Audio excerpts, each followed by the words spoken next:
भाजपच्या निवडणूक संचालन समिती बैठकीला सुरुवात. चंद्रशेखर बावनकुळे, रवींद्र चव्हाणांची उपस्थिती. स्थानिक स्वराज्य संस्थांच्या निवडणुका आणि स्थानिक पातळीवरील युतीबाबत बैठकीत चर्चा. हिवाळी अधिवेशन ठरल्यानुसारच होणार. स्थानिक स्वराज्य संस्थांच्या निवडणुकीमुळे अधिवेशन पुढे जाण्याची शक्यता वर्तवण्यात आली. राज्यपालांच्या सहमतीनंतर हिवाळी अधिवेशन 8 डिसेंबरलाच होणार. रस्त्याचं भूमिपूजन करायला आलेले भाजप आमदार किशोर जोरगेवार यांना चंद्रपुरात काँग्रेसच्या माजी नगरसेवकांचा विरोध. रस्त्याची मंजुरी मवियाच्या काळात रस्त्याचे 70% कामही पूर्ण, मग नव्याने भूमिपूजन कशाला असायचं.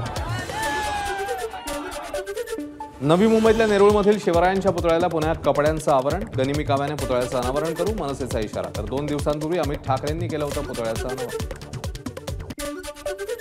विक्रोळी पार्क साईटमध्ये मुंबई मनपा इमारतीच्या पुनर्विकासावरून वाद. इमारती धोकादायक घोषित करून इथल्या रहिवाशांना स्थलांतरित करण्याचा प्रयत्न, मात्र स्थानिकांचा विरोध. सरकार योग्य पद्धतीने लिहून देत नाही म्हणून नागरिकांचा विरोध.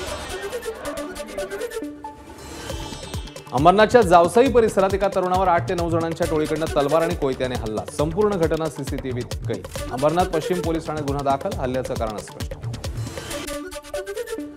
नाशिकच्या येवलातील राजापूरमध्ये 4 वर्गांसाठी फक्त 2च शिक्षक. शैक्षणिक नुकसान होत असल्यानं विद्यार्थ्यांनी पंचायत समितीत केलं आंदोलन. पुरेसे शिक्षक देण्याची विद्यार्थ्यांची मागणी. मालेगाव तालुक्यातील मुंबई आग्रा महामार्गावरील सौंदाणे गावाजवळ तिहेरी वाहनांचा भीषण अपघात. दुर्घटनेत एकाचा मृत्यू, काही जण जखमी झाल्याची माहिती.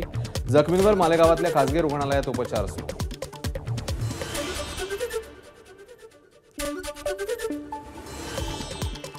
अभिनेते दिग्दर्शक प्रवीण तरडेंची रायगड किल्ल्याला भेट. यावेळी रायगडावरील कचऱ्याचा व्हिडिओ पोस्ट करत प्रवीण तरडेंकडून संताप व्यक्त. कचरा टाकणाऱ्यांचा पोस्टमध्ये प्रवीण तरडेंकडून समाचार. एबीपी माझा, उघडा डोळे बघा नीट.